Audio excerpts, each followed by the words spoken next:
یہ اس وقت کی بات ہے جب یوسف نے اپنے والد یعقوب علیہ السلام سے کہا تھا کہ ابا جان، میں نے خواب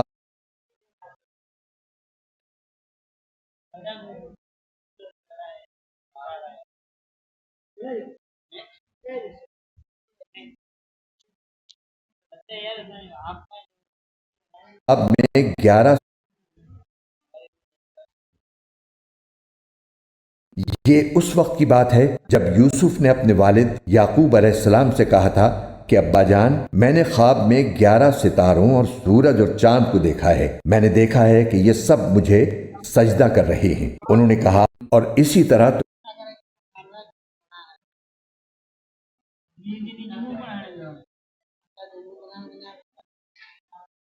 الف لام الف لام را، یہ اس کتاب کی آیتیں ہیں جو حق واضح کرنے والی ہے۔ ہم نے اس کو ایسا قرآن بنا کر اتارا ہے جو عربی زبان میں ہے تاکہ تم سمجھ سکو۔ اے پیغمبر، ہم نے تم پر یہ قرآن جو وحی کے ذریعے بھیجا ہے، اس کے ذریعے ہم تمہیں ایک بہترین واقعہ سناتے ہیں، جبکہ تم اس سے پہلے اس واقعے سے بالکل بے خبر تھے۔ یہ اس وقت کی بات ہے جب یوسف نے اپنے والد یعقوب علیہ السلام سے کہا تھا کہ ابا جان، میں نے خواب میں 11 ستاروں اور سورج اور چاند کو دیکھا ہے، میں نے دیکھا ہے کہ یہ سب مجھے سجدہ کر رہے ہیں۔ انہوں نے کہا، بیٹا، اپنا یہ خواب اپنے بھائیوں کو نہ بتانا، کہیں ایسا نہ ہو کہ وہ تمہارے لیے کوئی سازش تیار کریں، کیونکہ شیطان انسان کا کھلا دشمن ہے۔ اور اسی طرح تمہارا پروردگار تمہیں نبوت کے لیے منتخب کرے گا اور تمہیں تمام باتوں کا صحیح مطلب نکالنا سکھائے گا، جس میں خوابوں کی تعبیر کا علم بھی داخل ہے، اور تم پر اور یعقوب کی اولاد پر اپنی نعمت اسی طرح پوری کرے گا جیسے اس نے اس سے پہلے تمہارے ماں باپ پر اور ابراہیم اور اسحاق پر پوری کی تھی۔ یقیناً تمہارا پروردگار علم کا بھی مالک ہے، حکمت کا بھی مالک۔ حقیقت یہ ہے کہ جو لوگ تم سے یہ واقعہ پوچھ رہے ہیں، ان کے لیے یوسف اور ان کے بھائیوں کے حالات میں بڑی نشانیاں ہیں۔ یہ اس وقت کا واقعہ ہے جب یوسف کے ان سوتیلے بھائیوں نے آپس میں کہا تھا کہ یقینی طور پر ہمارے والد کو ہمارے مقابلے میں یوسف اور اس کے حقیقی بھائی بنیامین سے زیادہ محبت ہے، حالانکہ ہم ان کے لیے ایک مضبوط جتھا بنے ہوئے ہیں۔ ہمیں یقین ہے کہ ہمارے والد کسی کھلی غلط فہمی میں مبتلا ہیں۔ اب اس کا حل یہ ہے کہ یوسف کو قتل ہی کر ڈالو یا اسے کسی اور سرزمین میں پھینک آؤ تاکہ تمہارے والد کی ساری توجہ خالص تمہاری طرف ہو جائے، اور یہ سب کرنے کے بعد پھر توبہ کر کے نیک بن جاؤ۔ انہی میں سے ایک کہنے والے نے کہا، یوسف کو قتل تو نہ کرو، البتہ اگر تمہیں کچھ کرنا ہی ہے تو اسے کسی اندھے کنویں میں پھینک آؤ تاکہ کوئی قافلہ اسے اٹھا کر لے جائے۔ چنانچہ ان بھائیوں نے اپنے والد سے کہا کہ ابا، یہ آپ کو کیا ہو گیا ہے کہ آپ یوسف کے معاملے میں ہم پر اطمینان نہیں کرتے؟ حالانکہ اس میں کوئی شک نہیں ہونا چاہیے کہ ہم اس کے پکے خیر خواہ ہیں۔ کل آپ اسے ہمارے ساتھ تفریح کے لیے بھیج دیجئے تاکہ وہ کھائے پیے اور کچھ کھیل کود لے، اور یقین رکھیے کہ ہم اس کی پوری حفاظت کریں گے۔ یعقوب نے کہا، تم اسے لے جاؤ گے تو مجھے اس کی جدائی کا غم ہوگا، اور مجھے یہ اندیشہ بھی ہے کہ کسی وقت جب تم اس کی طرف سے غافل ہو تو کوئی بھیڑیا اسے کھا جائے۔ وہ بولے، ہم ایک مضبوط جتھے کی شکل میں ہیں، اگر پھر بھی بھیڑیا اسے کھا جائے تو ہم تو بالکل ہی گئے گزرے ہوئے۔ پھر ہوا یہ کہ جب وہ ان کو ساتھ لے گئے اور انہوں نے یہ طے کر ہی رکھا تھا کہ انہیں ایک اندھے کنویں میں ڈال دیں گے، چنانچہ ڈال بھی دیا، تو ہم نے یوسف پر وحی بھیجی کہ ایک وقت آئے گا جب تم ان سب کو جتلاؤ گے کہ انہوں نے یہ کام کیا تھا، اور اس وقت انہیں پتہ بھی نہ ہوگا کہ تم کون ہو۔ اور رات کو وہ سب اپنے باپ کے پاس روتے ہوئے پہنچ گئے، کہنے لگے، ابا جی، یقین جانیے ہم دوڑنے کا مقابلہ کرنے چلے گئے تھے اور ہم نے یوسف کو اپنے سامان کے پاس چھوڑ دیا تھا، اتنے میں ایک بھیڑیا اسے کھا گیا، اور آپ ہماری بات کا یقین نہیں کریں گے چاہے ہم کتنے ہی سچے ہوں۔ اور وہ یوسف کی قمیص پر جھوٹ موٹ کا خون بھی لگا کر لے آئے۔ ان کے والد نے کہا، حقیقت یہ نہیں ہے، بلکہ تمہارے دلوں نے اپنی طرف سے ایک بات بنا لی ہے۔ اب تو میرے لیے صبر ہی بہتر ہے، اور جو باتیں تم بنا رہے ہو ان پر اللہ ہی کی مدد درکار ہے۔ اور دوسری طرف جس جگہ انہوں نے یوسف کو کنویں میں ڈالا تھا وہاں ایک قافلہ آیا۔ قافلے کے لوگوں نے ایک آدمی پانی لانے کے لیے بھیجا اور اس نے اپنا ڈول کنویں میں ڈالا تو وہاں یوسف علیہ السلام کو دیکھ کر پکار اٹھا، لو خوشخبری سنو، یہ تو ایک لڑکا ہے۔ اور قافلے والوں نے انہیں ایک تجارت کا مال سمجھ کر چھپا لیا، اور جو کچھ وہ کر رہے تھے اللہ کو اس کا پورا پورا علم تھا۔ اور پھر انہوں نے یوسف کو بہت کم قیمت میں بیچ دیا جو گنتی کے چند درہموں کی شکل میں تھی، اور ان کو یوسف سے کوئی دلچسپی نہیں تھی۔ اور مصر کے جس آدمی نے انہیں خریدا اس نے اپنی بیوی سے کہا کہ اس کو عزت سے رکھنا، مجھے ایسا لگتا ہے کہ یہ ہمیں فائدہ پہنچائے گا، یا پھر ہم اسے بیٹا بنا لیں گے۔ اس طرح ہم نے اس سرزمین میں یوسف کے قدم جمائے تاکہ انہیں باتوں کا صحیح مطلب نکالنا سکھائیں۔ اور اللہ کو اپنے کام پر پورا قابو حاصل ہے، لیکن بہت سے لوگ نہیں جانتے۔ اور جب یوسف اپنی بھرپور جوانی کو پہنچے تو ہم نے انہیں حکمت اور علم عطا کیا، اور جو لوگ نیک کام کرتے ہیں ان کو ہم اسی طرح بدلہ دیتے ہیں۔ اور جس عورت کے گھر میں وہ رہتے تھے اس نے ان کو ورغلانے کی کوشش کی اور سارے دروازوں کو بند کر دیا اور کہنے لگی، آ بھی جاؤ۔ یوسف نے کہا، اللہ کی پناہ، وہ میرا آقا ہے، اس نے مجھے اچھی طرح رکھا ہے۔ سچی بات یہ ہے کہ جو لوگ ظلم کرتے ہیں انہیں فلاح حاصل نہیں ہوتی۔ اس عورت نے تو واضح طور پر یوسف کے ساتھ برائی کا ارادہ کر لیا تھا، اور یوسف کے دل میں بھی اس عورت کا خیال آ چلا تھا، اگر وہ اپنے رب کی دلیل کو نہ دیکھ لیتے۔ ہم نے ایسا اس لیے کیا تاکہ ان سے برائی اور بے حیائی کا رخ پھیر دیں۔ بے شک وہ ہمارے منتخب بندوں میں سے تھے۔ اور دونوں آگے پیچھے دروازے کی طرف دوڑے، اور اس کشمکش میں اس عورت نے ان کے قمیص کو پیچھے کی طرف سے پھاڑ ڈالا۔ اتنے میں دونوں نے اس عورت کے شوہر کو دروازے پر کھڑا پایا۔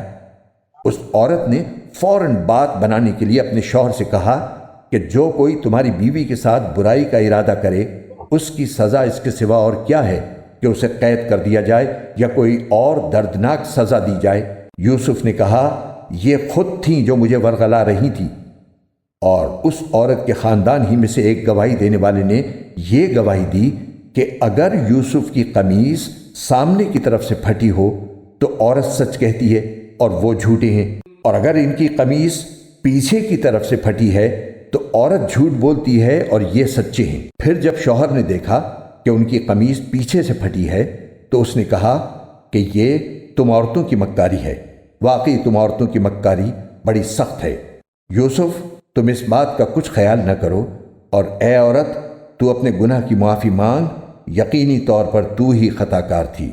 اور شہر میں کچھ عورتیں یہ باتیں کرنے لگیں کہ عزیز کی بیوی اپنے نوجوان غلام کو ورغلا رہی ہے، اس نوجوان کی محبت نے اسے فریفتہ کر لیا ہے، ہمارے خیال میں تو یقینی طور پر وہ کھلی گمراہی میں مبتلا ہے۔ چنانچہ جب اس یعنی عزیز کی بیوی نے ان عورتوں کے مکر کی یہ بات سنی تو اس نے پیغام بھیج کر انہیں اپنے گھر بلوا لیا اور ان کے لیے ایک تکیوں والی نشست تیار کی، اور ان میں سے ہر ایک کے ہاتھ میں ایک چاقو دے دیا، اور یوسف سے کہا کہ ذرا باہر نکل کر ان کے سامنے آ جاؤ۔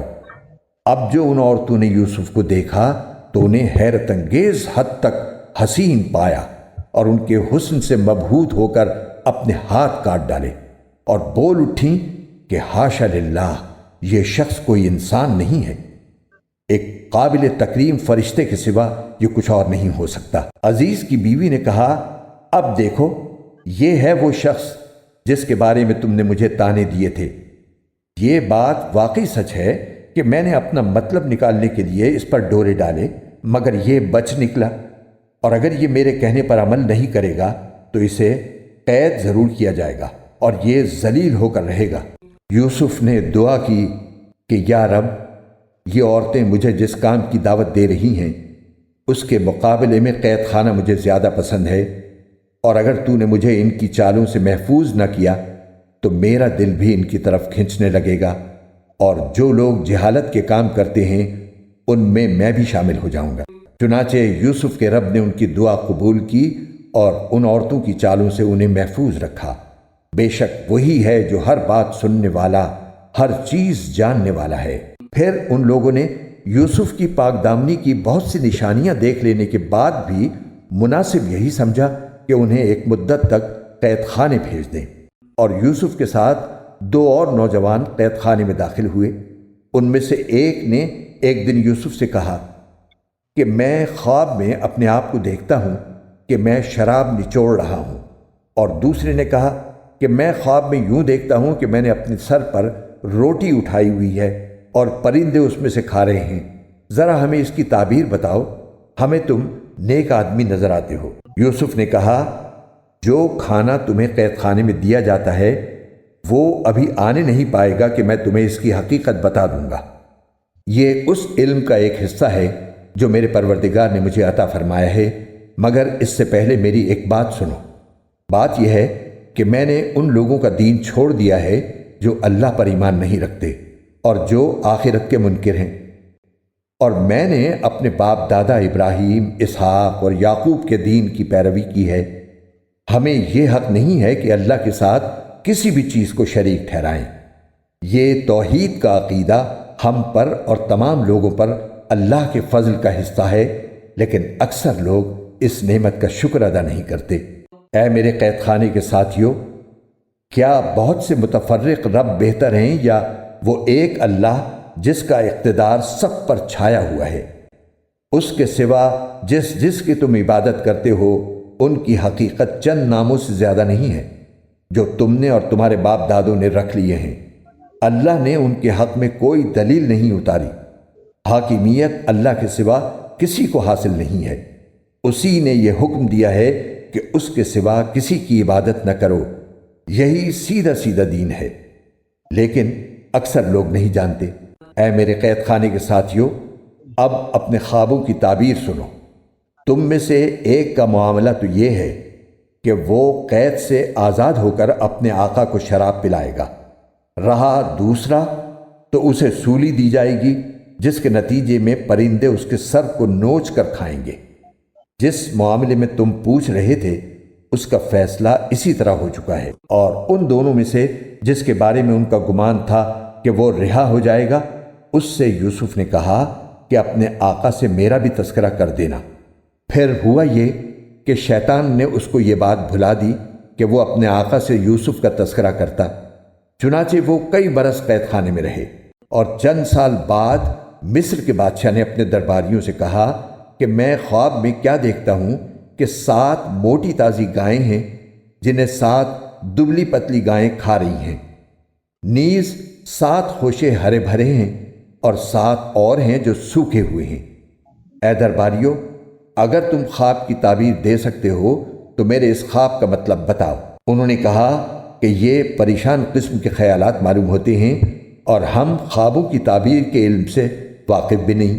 اور ان 2 قیدیوں میں سے جو رہا ہو گیا تھا اور اسے ایک لمبے عرصے کے بعد یوسف کی بات یاد آئی تھی، اس نے کہا کہ میں آپ کو اس خواب کی تعبیر بتائے دیتا ہوں، بس مجھے یوسف کے پاس قید خانے میں بھیج دیجیے۔ چنانچہ اس نے قید خانے میں پہنچ کر یوسف سے کہا، یوسف، اے وہ شخص جس کی ہر بات سچی ہوتی ہے، تم ہمیں اس خواب کا مطلب بتاؤ کہ 7 موٹی تازی گائیں ہیں جنہیں 7 دبلی پتلی گائیں کھا رہی ہیں، اور 7 خوشے ہرے بھرے ہیں اور دوسرے 7 اور ہیں جو سوکھے ہوئے ہیں۔ شاید میں لوگوں کے پاس واپس جاؤں اور انہیں خواب کی تعبیر بتاؤں تاکہ وہ بھی حقیقت جان لیں۔ یوسف نے کہا، تم 7 سال تک مسلسل غلہ زمین میں اگاؤ گے، اس دوران جو فصل کاٹو اس کو اس کی بالیوں ہی میں رہنے دینا، البتہ تھوڑا سا غلہ جو تمہارے کھانے کے کام آئے وہ نکال لیا کرو۔ پھر اس کے بعد تم پر 7 سال ایسے آئیں گے جو بڑے سخت ہوں گے، اور جو کچھ ذخیرہ تم نے ان سالوں کے واسطے جمع کر رکھا ہوگا اس کو کھا جائیں گے۔ ہاں، البتہ تھوڑا سا حصہ جو تم محفوظ کر سکو گے صرف وہ بچ جائے گا۔ پھر اس کے بعد 1 سال ایسا آئے گا جس میں لوگوں پر خوب بارش ہوگی اور وہ اس میں انگور کا شیرہ نچوڑیں گے۔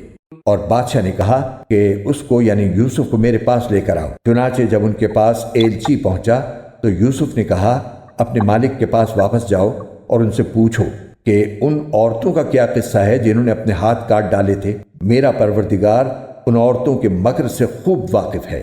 بادشاہ نے ان عورتوں کو بلا کر ان سے کہا، تمہارا کیا قصہ تھا جب تم نے یوسف کو ورغلانے کی کوشش کی تھی؟ ان سب عورتوں نے کہا کہ حاشا للہ، ہم کو ان میں ذرا بھی تو کوئی برائی معلوم نہیں ہوئی۔ عزیز کی بیوی نے کہا کہ اب تو حق بات سب پر کھل ہی گئی ہے، میں نے ہی ان کو ورغلانے کی کوشش کی تھی اور حقیقت یہ ہے کہ وہ بالکل سچے ہیں۔ جب یوسف کو قید خانے میں اس گفتگو کی خبر ملی تو انہوں نے کہا کہ یہ سب کچھ میں نے اس لیے کیا تاکہ عزیز کو یہ بات یقین کے ساتھ معلوم ہو جائے کہ میں نے اس کی غیر موجودگی میں اس کے ساتھ کوئی خیانت نہیں کی، اور یہ بھی کہ جو لوگ خیانت کرتے ہیں اللہ ان کے فریب کو چلنے نہیں دیتا۔ اور میں یہ دعویٰ نہیں کرتا کہ میرا نفس بالکل پاک صاف ہے، واقعہ یہ ہے کہ نفس تو برائی کی تلقین کرتا ہی رہتا ہے۔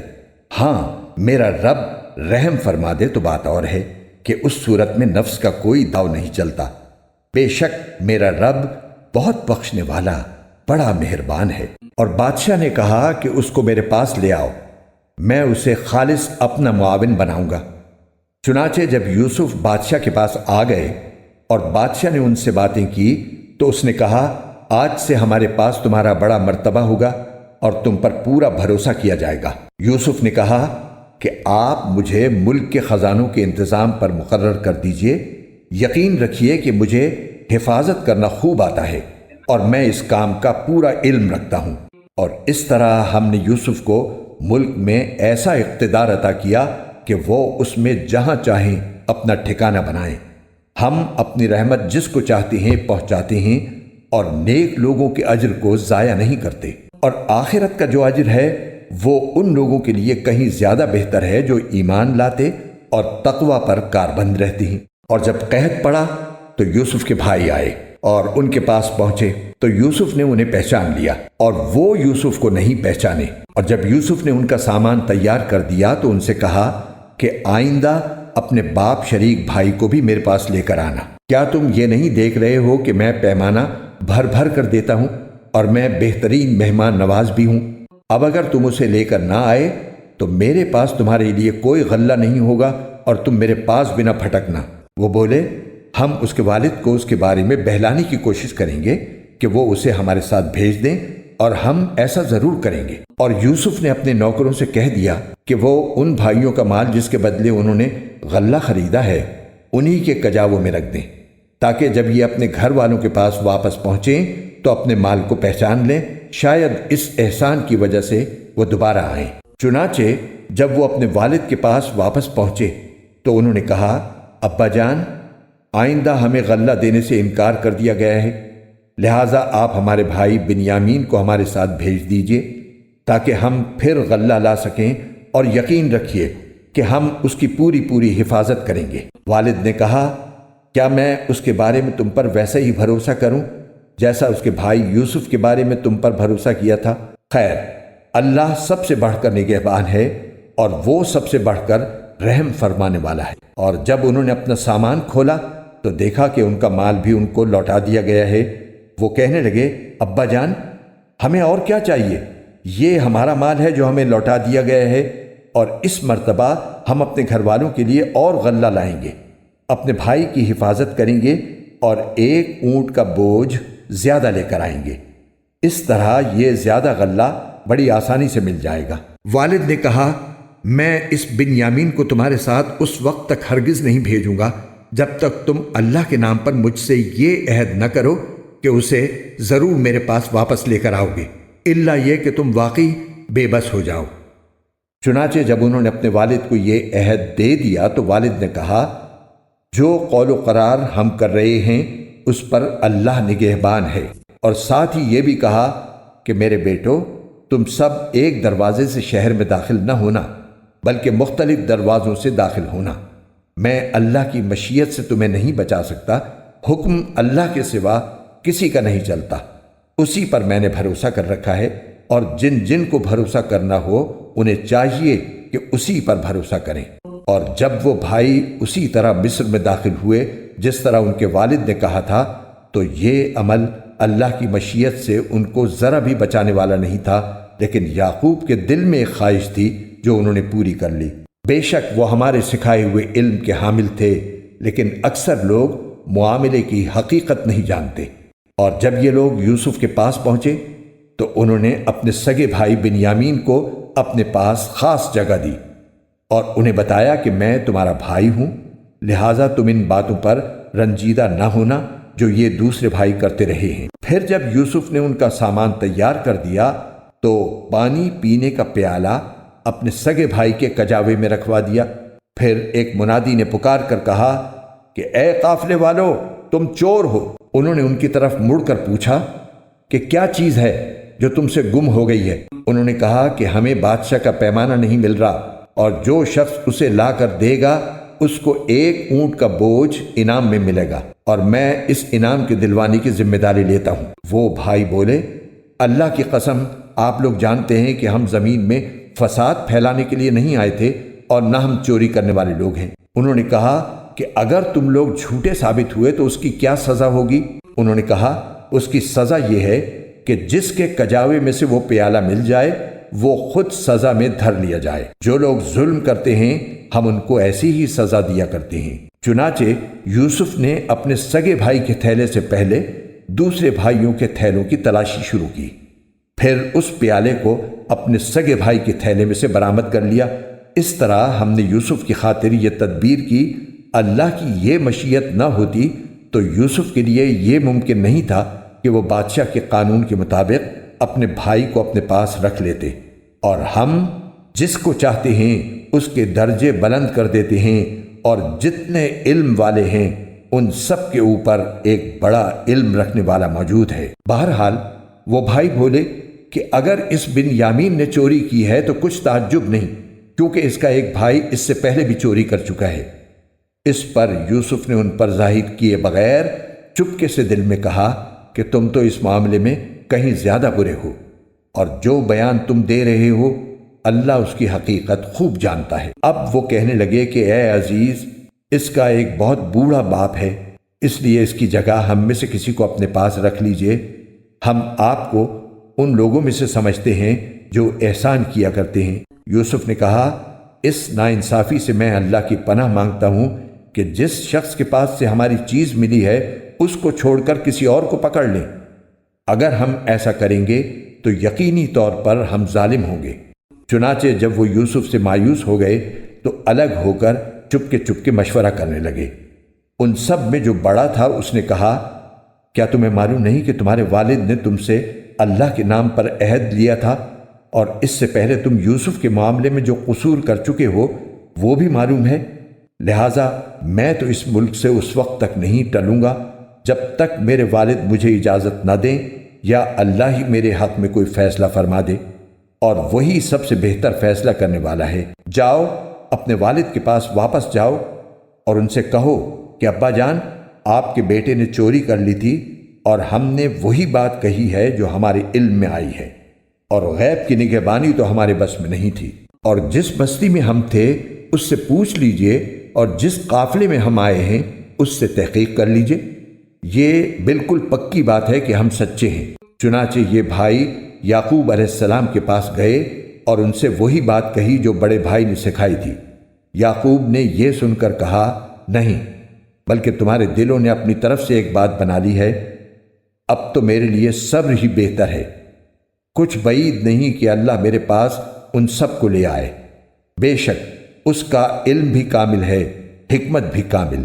اور یہ کہہ کر انہوں نے منہ پھیر لیا اور کہنے لگے، ہائے یوسف، اور ان کی دونوں آنکھیں روتے روتے سفید پڑ گئی تھیں اور وہ دل ہی دل میں گھٹے جاتے تھے۔ ان کے بیٹے کہنے لگے، اللہ کی قسم، آپ یوسف کو یاد کرنا نہیں چھوڑیں گے یہاں تک کہ بالکل گھل کر رہ جائیں گے یا ہلاک ہو بیٹھیں گے۔ یعقوب نے کہا، میں اپنے رنج و غم کی فریاد تم سے نہیں، صرف اللہ سے کرتا ہوں، اور اللہ کے بارے میں جتنا میں جانتا ہوں تم نہیں جانتے۔ میرے بیٹو، جاؤ اور یوسف اور اس کے بھائی کا کچھ سراغ لگاؤ، اور اللہ کی رحمت سے نا امید نہ ہو۔ یقین جانو اللہ کی رحمت سے وہی لوگ نا امید ہوتے ہیں جو کافر ہیں۔ چنانچہ جب وہ یوسف کے پاس پہنچے تو انہوں نے یوسف سے کہا، اے عزیز، ہم پر اور ہمارے گھر والوں پر سخت مصیبت پڑی ہوئی ہے، اور ہم ایک معمولی سی پونجی لے کر آئے ہیں۔ آپ ہمیں پورا پورا غلہ دے دیجئے اور اللہ کے لیے ہم پر احسان کیجئے، یقیناً اللہ اپنی خاطر احسان کرنے والوں کو بڑا اجر عطا فرماتا ہے۔ یوسف نے کہا، تمہیں کچھ پتہ ہے کہ تم جب جہالت میں مبتلا تھے تو تم نے یوسف اور اس کے بھائی کے ساتھ کیا کیا تھا؟ اس پر وہ بول اٹھے، ارے کیا تم ہی یوسف ہو؟ یوسف نے کہا، میں یوسف ہوں اور یہ میرا بھائی ہے۔ اللہ نے ہم پر بڑا احسان فرمایا ہے۔ حقیقت یہ ہے کہ جو شخص تقوی اور صبر سے کام لیتا ہے تو اللہ نیکی کرنے والوں کا اجر ضائع نہیں کرتا۔ انہوں نے کہا، اللہ کی قسم، اللہ نے تم کو ہم پر ترجیح دی ہے اور ہم یقیناً خطا کار تھے۔ یوسف بولے، آج تم پر کوئی ملامت نہیں ہوگی، اللہ تمہیں معاف کرے، وہ سارے رحم کرنے والوں سے بڑھ کر رحم کرنے والا ہے۔ میرا یہ قمیص لے جاؤ اور اسے میرے والد کے چہرے پر ڈال دینا، اس سے ان کی بینائی واپس آ جائے گی، اور اپنے سارے گھر والوں کو میرے پاس لے آؤ۔ اور جب یہ قافلہ مصر سے کینان کی طرف روانہ ہوا تو ان کے والد نے کینان میں آس پاس کے لوگوں سے کہا کہ اگر تم مجھے یہ نہ کہو کہ بوڑھا سٹھیا گیا ہے تو مجھے تو یوسف کی خوشبو آ رہی ہے۔ لوگوں نے کہا، اللہ کی قسم، آپ ابھی تک اپنی پرانی غلط فہمی میں پڑے ہوئے ہیں۔ پھر جب خوشخبری دینے والا پہنچ گیا تو اس نے یوسف کی قمیص ان کے منہ پر ڈال دی اور فوراً ان کی بینائی واپس آ گئی۔ انہوں نے اپنے بیٹوں سے کہا، کیا میں نے تم سے نہیں کہا تھا کہ اللہ کے بارے میں جتنا میں جانتا ہوں تم نہیں جانتے؟ وہ کہنے لگے، ابا جان، آپ ہمارے گناہوں کی بخشش کی دعا فرمائیے، ہم یقیناً بڑے خطا کار تھے۔ یعقوب نے کہا، میں عنقریب اپنے پروردگار سے تمہاری بخشش کی دعا کروں گا، بے شک وہی ہے جو بہت بخشنے والا بڑا مہربان ہے۔ پھر جب یہ سب لوگ یوسف کے پاس پہنچے تو انہوں نے اپنے والدین کو اپنے پاس جگہ دی اور سب سے کہا کہ آپ سب مصر میں داخل ہو جائیں، جہاں انشاءاللہ سب چین سے رہیں گے۔ اور انہوں نے اپنے والدین کو تخت پر بٹھایا اور وہ سب ان کے سامنے سجدے میں گر پڑے۔ اور یوسف نے کہا، ابا جان، یہ میرے خواب کی تعبیر ہے جسے میرے پروردگار نے سچ کر دکھایا، اور اس نے مجھ پر بڑا احسان فرمایا کہ مجھے قید خانے سے نکال دیا اور آپ لوگوں کو دیہات سے یہاں لے آیا، حالانکہ اس سے پہلے شیطان نے میرے اور میرے بھائیوں کے درمیان فساد ڈال دیا تھا۔ حقیقت یہ ہے کہ میرا پروردگار جو کچھ چاہتا ہے اس کے لیے بڑی لطیف تدبیریں کرتا ہے، بے شک وہی ہے جس کا علم بھی کامل ہے، حکمت بھی کامل۔ میرے پروردگار، تو نے مجھے حکومت سے بھی حصہ عطا فرمایا اور مجھے تعبیر خواب کے علم سے بھی نوازا۔ آسمانوں اور زمین کے پیدا کرنے والے تو ہی دنیا اور آخرت میں میرا رکھوالا ہے۔ مجھے اس حالت میں دنیا سے اٹھانا کہ میں تیرا فرما بردار ہوں، اور مجھے نیک لوگوں میں شامل کرنا۔ اے پیغمبر، یہ تمام واقعہ غیب کی خبروں کا ایک حصہ ہے جو ہم تمہیں وحی کے ذریعے بتا رہے ہیں، اور تم اس وقت ان یوسف کے بھائیوں کے پاس موجود نہیں تھے جب انہوں نے سازش کر کے اپنا فیصلہ پختہ کر لیا تھا کہ یوسف کو کنویں میں ڈالیں گے۔ اس کے باوجود اکثر لوگ ایمان لانے والے نہیں ہیں، چاہے تمہارا کیسا ہی دل چاہتا ہو، حالانکہ تم ان سے اس تبلیغ پر کوئی اجرت نہیں مانگتے۔ یہ تو دنیا جہان کے سب لوگوں کے لیے بس ایک نصیحت کا پیغام ہے، اور آسمانوں اور زمین میں کتنی ہی نشانیاں ہیں جن پر ان کا گزر ہوتا رہتا ہے، مگر یہ ان سے منہ موڑ جاتی ہیں، اور ان میں سے اکثر لوگ ایسے ہیں کہ اللہ پر ایمان رکھتے بھی ہیں تو اس طرح کہ وہ اس کے ساتھ شرک بھی کرتے جاتے ہیں۔ بھلا کیا ان لوگوں کو اس بات کا ذرا ڈر نہیں ہے کہ اللہ کے عذاب کی کوئی بلا آ کر ان کو لپیٹ لے، یا ان پر قیامت اچانک ٹوٹ پڑے اور انہیں پہلے سے احساس بھی نہ ہو؟ اے پیغمبر، کہہ دو کہ یہ میرا راستہ ہے، میں بھی پوری بصیرت کے ساتھ اللہ کی طرف بلاتا ہوں، اور جنہوں نے میری پیروی کی ہے وہ بھی، اور اللہ ہر قسم کے شرک سے پاک ہے، اور میں ان لوگوں میں سے نہیں ہوں جو اللہ کے ساتھ کسی کو شریک ٹھہراتے ہیں۔ اور ہم نے تم سے پہلے جو رسول بھیجے وہ سب مختلف بستیوں میں بسنے والے انسان ہی تھے جن پر ہم وہی بھیجتے تھے۔ تو کیا ان لوگوں نے زمین میں چل پھر کر یہ نہیں دیکھا کہ ان سے پہلے کی قوموں کا انجام کیسا ہوا؟ اور آخرت کا گھر یقیناً ان لوگوں کے لیے کہیں بہتر ہے جنہوں نے تقوی اختیار کیا۔ کیا پھر بھی تم عقل سے کام نہیں لیتے؟ پچھلے انبیاء کے ساتھ بھی یہی ہوا کہ ان کی قوموں پر عذاب آنے میں کچھ دیر لگی، یہاں تک کہ جب پیغمبر لوگوں سے مایوس ہو گئے اور کافر لوگ یہ سمجھنے لگے کہ انہیں جھوٹی دھمکیاں دی گئی تھیں، تو ان پیغمبروں کے پاس ہماری مدد پہنچ گئی، یعنی کافروں پر عذاب آیا اور جن کو ہم چاہتے تھے انہیں بچا لیا گیا، اور جو لوگ مجرم ہوتے ہیں ان سے ہمارے عذاب کو ٹالا نہیں جا سکتا۔ یقیناً ان کے واقعات میں عقل و ہوش رکھنے والوں کے لیے بڑا عبرت کا سامان ہے۔ یہ کوئی ایسی بات نہیں ہے جو جھوٹ موٹ گھڑ لی گئی ہو، بلکہ اس سے پہلے جو کتابیں آ چکی ہیں ان کی تصدیق ہے اور ہر بات کی وضاحت، اور جو لوگ ایمان لائیں ان کے لیے ہدایت اور رحمت کا سامان